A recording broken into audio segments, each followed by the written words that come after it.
जुलाई को धनखड़ साहब ने अपना इस्तीफा दिया। आज 9 अगस्त हो गई और उनके बारे में हमें मालूम ही नहीं कि वो कहाँ हैं।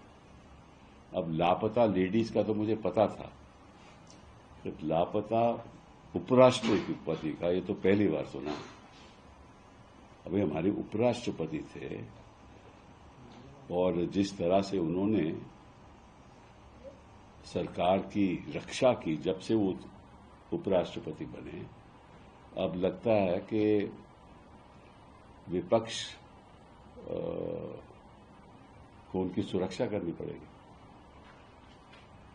कहाँ हैं धनखड़ साहब? मैंने खुद पहले दिन उनको फोन किया था, उनके पीएस ने उठाया फोन, कहा कि वो आराम कर रहे हैं। उसके बाद कोई फोन उठाता ही नहीं है। और मेरे कई राजनीति में राजनेता से मेरी बात हुई तो वो कहते हैं कि हम भी नहीं फोन मिला रहे। तो अब क्या करें? हेबियस कॉर्पस फाइल करें, क्या करें? और इस बात की जानकारी तो होम मिनिस्ट्री को होगी ना। तो अमित शाह जी को एक बयान देना चाहिए, पब्लिक बयान, कि कहाँ है, क्योंकि आपको मालूम है उनकी तबीयत भी ठीक नहीं थी। तो ऐसा तो नहीं कि कहीं वो इलाज करवा रहे हैं, कहाँ हैं। उनके कोई परिवार के लोगों ने भी नहीं कुछ कहा। तो इश्यू क्या है? ऐसी बातें तो हमने दूसरे देशों में सुना था कि पता नहीं चला। अब हिंदुस्तान तो एक लोकतंत्र देश है ना, तो इसकी जानकारी जनता को मिलनी चाहिए।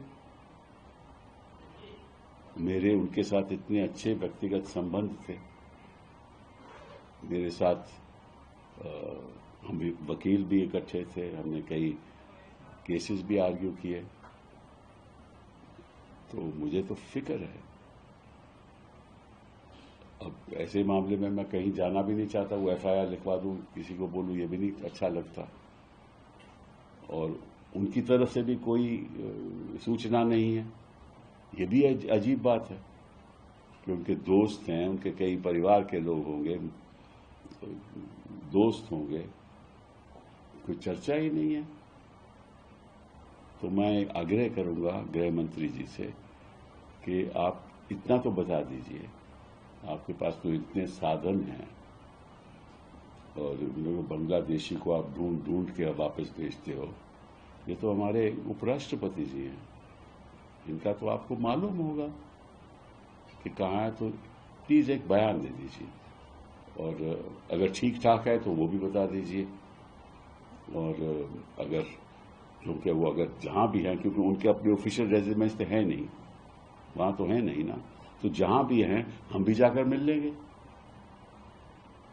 क्योंकि जो उपराष्ट्रपति के नए चुनाव हैं वो तो उनमें तो थोड़ी देरी है ना, अभी सितंबर में होंगे। तो सितंबर से पहले हमारी मुलाकात हो जाए तो अच्छा रहेगा ना, कि हम भी कहेंगे कि वो सुरक्षित है, सब ठीक ठाक है और स्वस्थ हैं। ये जरूरी है, क्योंकि कोई ऐसा हिंदुस्तान के इतिहास में आज तक नहीं हुआ।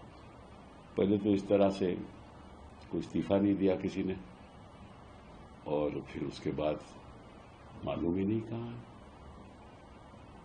तो मुझे थोड़ा फिक्र है। बहुत बहुत धन्यवाद।